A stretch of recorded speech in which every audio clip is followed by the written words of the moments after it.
Oke, baik. Selamat pagi, siang, sore, ataupun malam, teman-teman dan ibu atau bapak dosen pengampu mata kuliah Satuan Proses. Perkenalkan, nama saya Imade Priasodana dengan nomor induk mahasiswa 2410521050. Pada kesempatan kali ini, saya akan mempresentasikan studi kasus Satuan Proses, yaitu pembuatan biodiesel dari minyak jelantah menggunakan absorben karbon aktif dan pembuatan triasetin dengan katalis asam nitrat.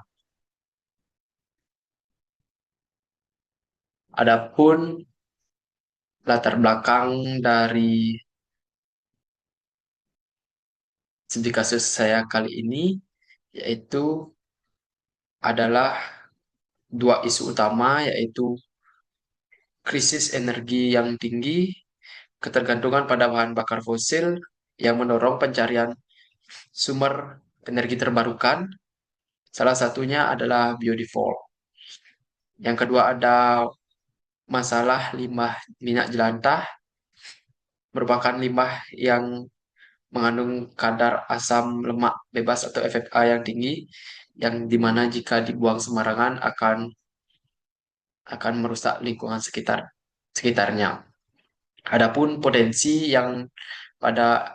ekonomi yang didapat, yaitu penelitian ini menawarkan solusi dengan pemanfaatan limbah minyak jelantah menjadi dua produk bernilai tinggi, yaitu biodiesel sebagai bahan bakar alternatif dan triacetin sebagai adiktif atau bahan kimia industri yang disintesis gliserol, yaitu hasil samping dari produksi biodiesel. Adapun tujuan dari penelitian ini yaitu untuk menurunkan kadar FFA menggunakan karbon aktif sebagai absorben, untuk menurunkan kadar asam lemak bebas FFA minyak jelantah hingga 1% agar layak untuk diproses esterifikasi. Yang kedua ada untuk produksi biodiesel, menghasilkan biodiesel metil ester melalui reaksi transesterifikasi minyak jelantah yang telah dimurnikan dengan metanol dan dan dan katalis basa. Yang ketiga ada sintesis triacetin, pemanfaatan gliserol, hasil samping biodiesel yang disintesis menjadi triacetin melalui proses esterifikasi dengan katalis asam nitrat atau H, HNO3. Kemudian ada persiapan bahan. Baik, pada persiapan bahan ini yang digunakan, bahan utama yang digunakan adalah minyak jelantah, metanol, KOH, asam nitrat, dan asam asetat. Langkah yang paling krusial dalam persiapan ini adalah pemurnian minyak jelantah, yang dimana karbon aktif diaktifikasi pada suhu 100 derajat Celcius, kemudian ditambahkan sebanyak 4% berat dari minyak jelantah. Kemudian dicampurkan, diaduk pada suhu 90 hingga 100 derajat Celcius selama 1 jam. Proses ini bertujuan untuk mengikat pengotor dan menurunkan kadar FFA-nya. Selanjutnya ada proses proses intinya, yaitu proses inti terdiri dari dua tahapan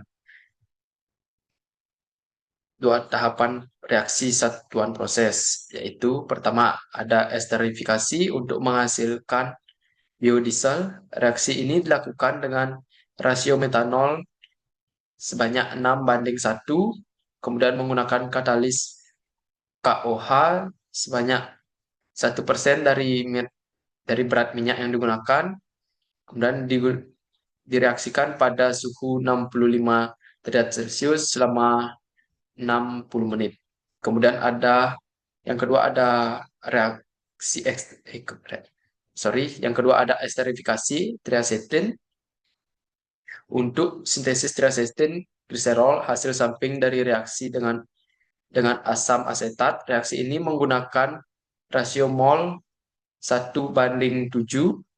dengan katalis asam nitrat HNO3 sebanyak 5% dari berat gliserol. pada suhu 120 derajat, durasi waktu yaitu 100 menit. Dan selanjutnya ada hasil dalam pembahasan yaitu pemurnian biodiesel. Jadi, hasil penelitian ini menunjukkan bahwa proses pemurnian dengan karbon aktif sangat efektif. Kadar FA-nya berhasil turunkan dari 2,14% menjadi 0,96%. Jadi sudah memenuhi syarat untuk transesterifikasi. Selanjutnya, proses transesterifikasi menghasilkan rendemen mencapai rendemen biodiesel yang sangat tinggi, yaitu 95,28%. Berikutlah perbandingan sifat fisik dengan ASTM. Dari sisi kualitas, biodiesel yang dihasilkan memiliki titik nyala sebesar 179 derajat Celcius, jauh di atas standar minimum ASTM. Kadar air dan gliserol total juga memenuhi standar, namun perlu dicatat bahwa kadar air sebesar 0,130%, sedikit melebihi batas maksimum standar ASTM, yaitu sebesar 0,050%, yang mengidentifikasikan perlu perbaikan pada tahap pencucian atau pengeringan. Selanjutnya, ada sintesis triacetin, yaitu fokus pada proses esterifikasi gliserol menjadi triacetin menggunakan katalis asam nitrat menghasilkan konversi asam asetat sebesar 24,0,5%. Angka ini tergolong rendah, yang dimana menunjukkan bahwa asam nitrat kurang optimal sebagai katalis untuk reaksi ini dibandingkan katalis asam lainnya. Meskipun begitu, analisis spektrum IR mengonfirmasi keberhasilan sintesis triacetin dengan munculnya puncak serapan pada bilangan gelombang 1720,4 cm pangkat minus 1, yang merupakan ciri khas gugus ester pada triacetin. Jadi kita dapat menarik kesimpulan, ada 3 kunci kesimpulan yang dapat ditarik, yaitu efektivitas absorben. Karbon aktif terbukti sangat efektif dalam menurunkan kadar FFA minyak jelantah menjadi bahan baku yang layak untuk diproduksi dan layak untuk digunakan untuk biodiesel. Kemudian ada produksi biodiesel. Proses transesterifikasi menghasilkan biodiesel dengan rendemen tinggi, yaitu 95,28%, dengan kualitas sebagian besar telah memenuhi standar STM. Yang ketiga ada esterifikasi triacetin. Sintesis triacetin berhasil dikonfirmasi secara struktural, namun efisiensi konversi yang rendah, yaitu 24,5%, menunjukkan bahwa katalis asam kurang optimal dibandingkan katalis asam kuat lainnya, sehingga perlu penelitian lebih lanjut. Jadi, sumber penelitian ini ada pada referensinya, yaitu ini. Mungkin sekian yang dapat saya sampaikan. Jika ada salah kata, mohon dimaafkan. Terima kasih.